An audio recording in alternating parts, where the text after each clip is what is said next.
29 अक्टूबर को साल का आखिरी चंद्र ग्रहण लगने वाला है।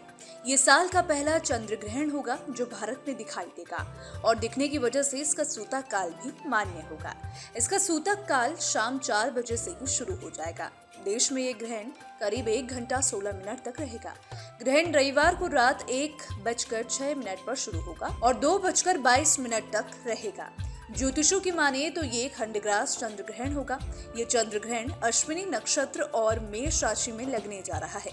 ऐसे में मेष राशि पर इसका ज्यादा असर देखने को मिलेगा, लेकिन इसके अलावा भी 6 राशि वालों पर चंद्र ग्रहण का बुरा असर देखने को मिलेगा। सूतक काल शुरू होने के बाद से ही मंदिरों के पट बंद हो जाएंगे, क्योंकि इस दिन शरद पूर्णिमा भी है, तो खीर का प्रसाद माना नहीं जाएगा।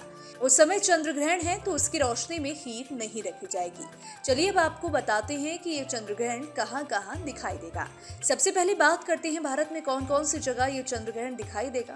भारत में भी चंद्र ग्रहण दिल्ली, गुवाहाटी, जयपुर, उज्जैन, बड़ोदरा, वाराणसी, प्रयागराज, चेन्नई, हरिद्वार, द्वारका, मथुरा, हिसार, बरेली, कानपुर, आगरा, रेवाड़ी, अजमेर, अहमदाबाद, अमृतसर, बेंगलुरु, भोपाल, भुवनेश्वर, चंडीगढ़, देहरादून, लुधियाना, जयपुर, जम्मू, कोल्हापुर, कोलकाता और लखनऊ, मदुरै, मुंबई, नागपुर, पटना, रायपुर, राजकोट, रांची, शिमला, सिलचर समेत कई शहरों में नजर आएगा।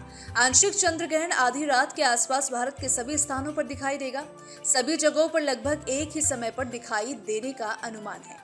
ज्योतिषों की माने तो शहर चंद्र ग्रहण के दिखाई देने में 2 से 10 मिनट तक का अंतर हो सकता है। हालांकि न्यूज नेशन इस बात की पुष्टि नहीं करता है। इतना जरूर है कि आंशिक चंद्र ग्रहण आधी रात के आसपास भारत के सभी स्थानों पर दिखाई देगा। अब बात करते हैं भारत के अलावा भी कहां कहां चंद्र ग्रहण दिखाई देगा। तो आपको बता दें कि ये पश्चिमी प्रशांत महासागर, ऑस्ट्रेलिया, एशिया, यूरोप, अफ्रीका, पूर्वी दक्षिण अमेरिका, उत्तर पूर्वी उत्तरी अमेरिका, अटलांटिक महासागर, हिंद महासागर और दक्षिण प्रशांत महासागर में दिखाई देगा। चंद्र ग्रहण के खत्म होने के बाद इसकी उपछाया का चरण 1 बजे से शुरू हो जाएगा, जो कि 29 अक्टूबर को 5 मिनट और 2:24 पर खत्म हो जाएगा। आपने वीडियो में खंडग्रास चंद्र ग्रहण का जिक्र सुना होगा।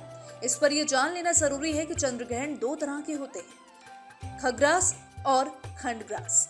जब ग्रहण पूरी तरह से दिखाई देता है तो उसे खग्रास चंद्र ग्रहण, और जब ग्रहण कुछ मात्रा में यानी कि आंशिक रूप से दिखाई देता है तो उसे खंडग्रास चंद्र ग्रहण कहा जाता है। वेदों और पुराणों की माने तो शरद पूर्णिमा की रात अमृत की बरसात होती है, इसीलिए इस दिन खुले आसमान के नीचे खीर रखने की मान्यता है। लेकिन क्योंकि इस शरद पूर्णिमा पर केतु के चलते चंद्र ग्रहण लग रहा है, तो ऐसे में आप खीर को बाहर ना रखें। अब आपको बताते हैं कि जिस समय ग्रहण लग रहा है उस समय आपको क्या क्या नहीं करना चाहिए। ग्रहण के दौरान कुछ भी खाना पीना नहीं चाहिए। खाने पीने की चीजों में तुलसी के पत्ते डाल देने चाहिए ताकि इन पर ग्रहण का बुरा असर ना पड़े।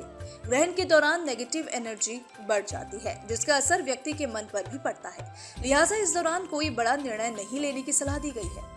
ग्रहण काल में किसी भी तरह की लड़ाई झगड़े या वाद विवाद से बचना चाहिए। जरूरी ना हो तो ग्रहण के दौरान यात्रा करने से परहेज करनी चाहिए। ग्रहण के दौरान भगवान की आराधना करनी चाहिए। ग्रहण के बाद नहा लेना चाहिए और साफ सुथरे कपड़े पहनने चाहिए।